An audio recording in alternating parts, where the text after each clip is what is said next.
Hey there. Thank you for joining me for our devotional this week. I'm sorry it's a little bit late, um, but our devotional this week is a little different. I've shared that I have a number of um, apps that I use for prayer, and I shared that during this devotional time. And I've shared that I get a number of emails where I'll get excerpts of books that are more devotional in nature, and I've shared a number of those. Um, and I've shared in other videos on this channel about all the books that I read, and um, I've shared before that I listen to a number of podcasts, and this devotional is going to tie together a number of these thoughts.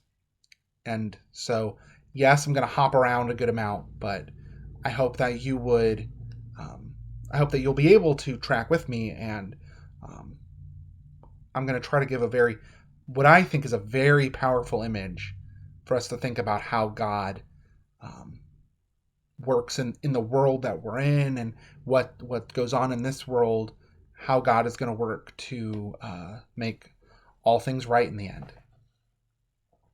So I was listening to a podcast called Exploring My Strange Bible by Tim Mackie, and I will put a link to it in the description below. But you might recognize Tim Mackie, his name, because he is one of the co-founders of the Bible Project. And Exploring My Strange Bible is an effort that he did um, where he brought in a bunch of the sermons and lectures and other teachings that he had done over the years where he was in ministry in a church. He brought it together in this podcast so that he can share these thoughts that he had shared over the years, but he could share them maybe with a new audience. And I was listening to a sermon that he had given on the book of Ecclesiastes. And most of us know the book of Ecclesiastes for two phrases, two thoughts. The first is there is a season for everything under the sun, which was made famous by the song Turn, Turn, Turn. That wasn't the one that was in the podcast. I'm sure that a lot of you are thinking about that one when I say the book of Ecclesiastes.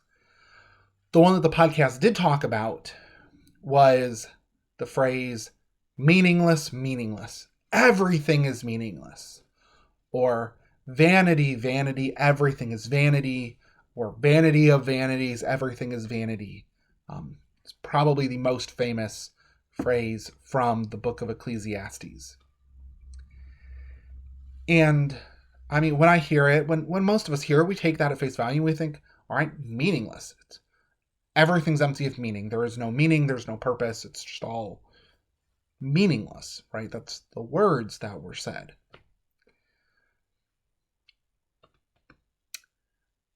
Except that's not the Hebrew that's actually there. That's an attempt to render it into English, but Tim Mackie says that's probably not the best way of doing it. He interpreted it instead more as like smoke, smoke, everything is smoke.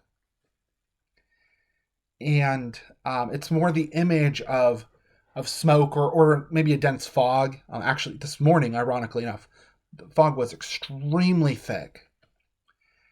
And have you ever been in a space where the smoke or the fog was so thick you were sure that the air would just feel heavy? You looked and it's like, oh man, everything is so thick and heavy.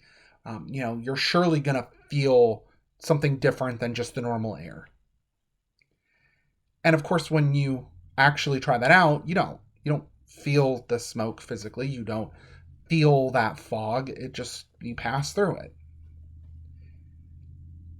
And Tim Mackie said that like that's a lot of what the writer of Ecclesiastes is getting at. That feeling that everything is just completely empty, and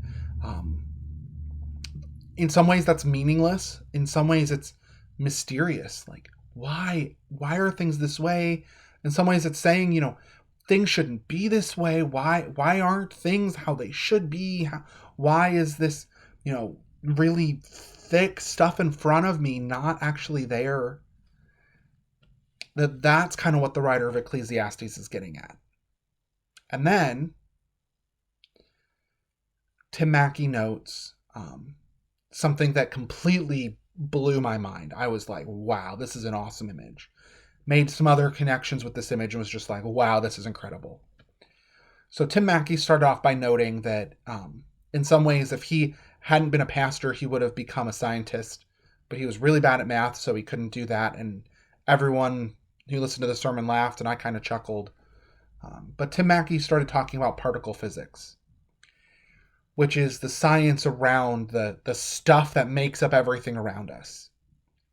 So looking at molecules and atoms, and he notes, everything that we have around us, everything that you're seeing in the room around me, it's made up of molecules, which are themselves made up of atoms, which are themselves made up of electrons, protons, and neutrons.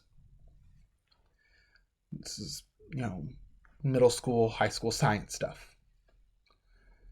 But then he notes, even with that being true, take a really hard piece of wood, and it is solid, but there is more empty space in that piece of wood than there actually is something there. An atom is almost entirely empty space, and all that molecules are atoms that have collected together, and there's still all of the empty space in each of the atoms that are there, and so there is more empty space in that piece of wood than there actually is something that's there. He notes, honestly, everything that exists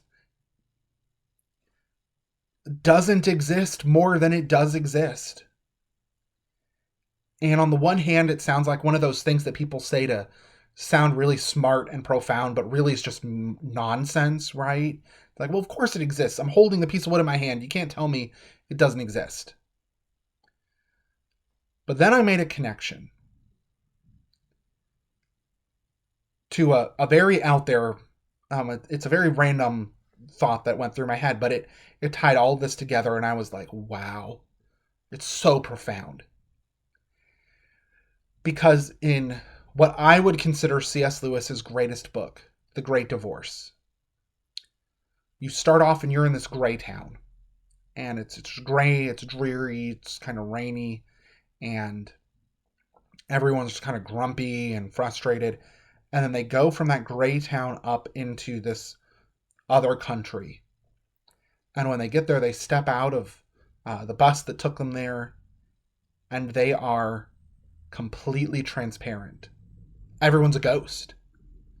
You could see through them, and they can barely touch anything there. The grass hurts their feet because it is so solid and sharp that it feels like it's slicing through them like knives. The water that's running by, they stand on top of it. They just get swept away instantly on the top of the water. The leaves, if a leaf fell, it could cut someone in half. They cannot pick up. They have to use all of their energy and effort to try to pick up a single apple that had fallen.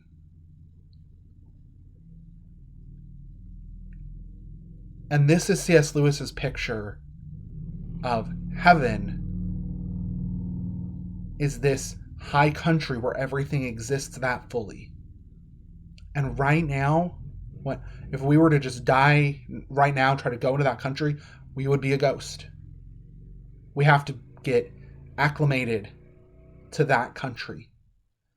Right now, we live in this just kind of ghost existence. We hardly exist. Which is just like what particle physics tells us is actually true. Everything around barely exists. Everything is mostly empty space. But what if in the spiritual world, all of that got switched? And instead of there mostly just being empty space like there is now, what if there was barely any non-existence at all and everything was fully fleshed out and fully real? We would be as if we were ghosts in that country.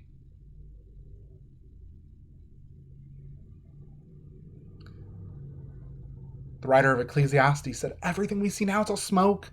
It's hardly here. right? We're like a desert plant that rises up one day and the sun scorches in and dies the next. We barely exist. We're more nothing than we are something right now. But there will come a day where God says, I make all things new. And maybe right now, in all the molecules that we are just empty space. But there will be a day where we live what Jesus called a life more abundant, where we are fully fleshed out and we are fully in existence as God always wanted us to be. Maybe I'm making connections with thoughts that are, just me going crazy in my mind, but maybe that's an image for the work that God wants to do in us and making us new. Maybe that's an image for how God makes the rest of creation and our physical bodies new. I hope that was encouraging, inspiring. Hope maybe it made you think a little bit. Just try to dwell on that image of heaven being more real than all of this. That this is just the smoke. Heaven is the fully real, fully experienced reality that we have before us. God bless you guys. Take care.